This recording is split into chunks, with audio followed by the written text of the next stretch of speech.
People say Canadians are welcome everywhere. But that's a myth. The Canadian passport is one of the strongest, is even stronger than the United States as of right now. Today, we're counting down the top 10 hardest countries for Canadians to travel to right now. A Canadian smile won't get you in. But sometimes it's not about your health, your money, or even your travel insurance. It's politics, visas, and rules that make things way harder.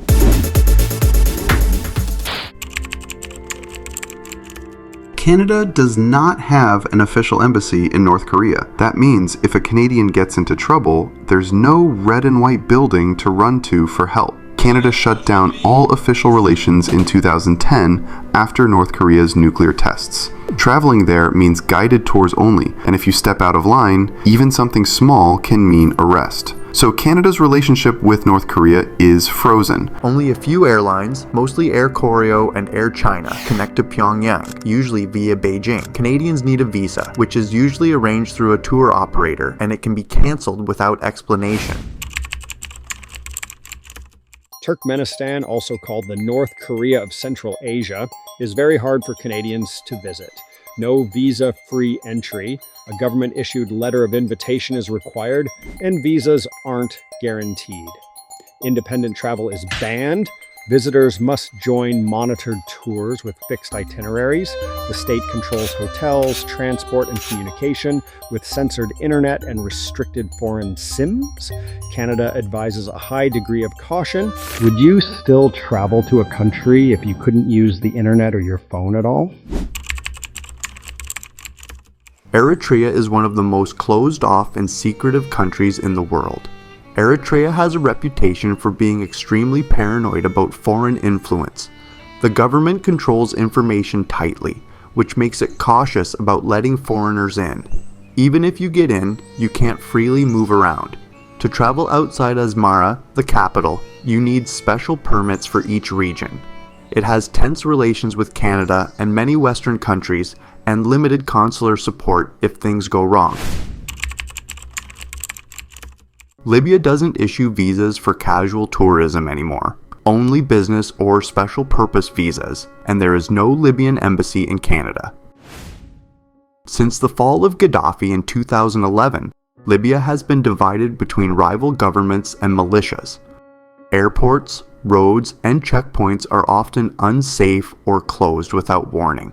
Kidnapping, terrorism, and crime risks are high, especially for foreigners. Even if a Canadian gets a visa, travel is heavily restricted and monitored. Syria has been in a civil war since 2011. Large parts of the country remain unstable. Canada has a do not travel advisory for Syria. If you go, you won't get help on the ground as Canada suspended its embassy in Damascus in 2012. Risk of arbitrary detention exists, especially if you're suspected of political activity or journalism. There are also risks of kidnapping in some regions. Bhutan is deliberately restrictive and expensive for Canadians and all other foreigners, except Indians. All Canadians need a tourist visa, but you can't just apply on your own. You must book through an officially licensed Bhutanese tour operator or one of their international partners. Itineraries are tightly controlled.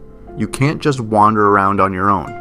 Bhutan imposes a sustainable development fee of around $100 per day as of 2022.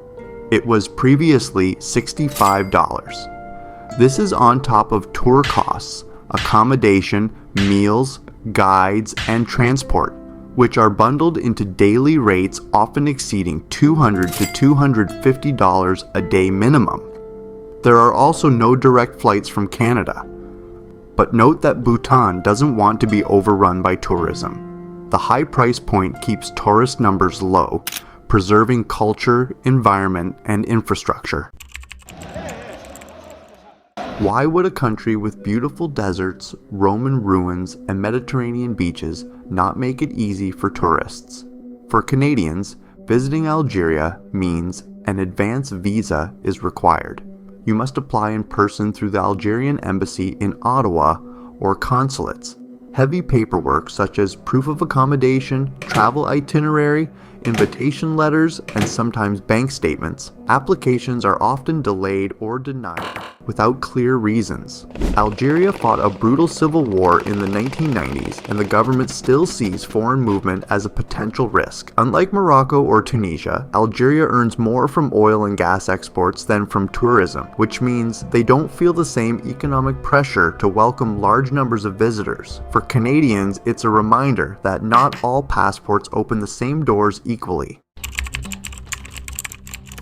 Imagine you want to visit a friend's house, but your governments aren't on speaking terms. How easy do you think it is for them to trust you walking in freely? Canada cut diplomatic ties with Iran in 2012 by shutting down embassies. Because of political tensions, Iran sees Canadian travelers with caution, spying concerns, political pressure.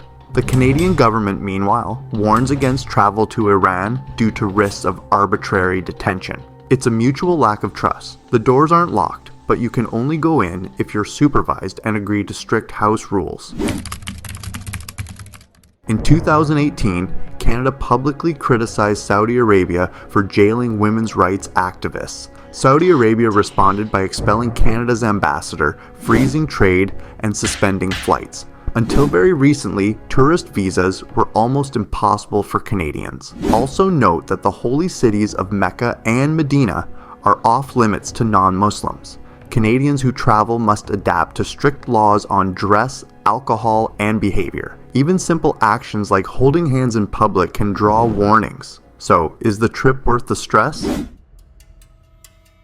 Canada has kept diplomatic ties with Cuba, unlike the US. But that doesn't mean travel is smooth. Most Canadians stay in resorts, which are safe but bubble-like. Outside of them, travel can be controlled. Cuba has its dual currency system, and Canadians often face surprise costs. In recent years, Canadian diplomats in Havana reported mysterious health problems, now called Havana syndrome. While tourists weren't directly affected, it led to Canada pulling back embassy staff and limiting consular services. Some travelers also report feeling watched, especially outside tourist hubs, and locals can face punishment for interacting too freely with foreigners. So, Cuba is both friendly and complicated.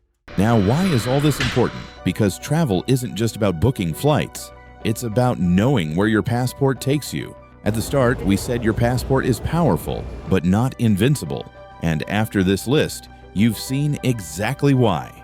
Check the link in the description. Our link tree has all our socials, resources, and ways to support this channel. If you found this helpful, hit like, subscribe, and ring the bell so you don't miss the next countdown. Which country surprised you most? And would you still risk going?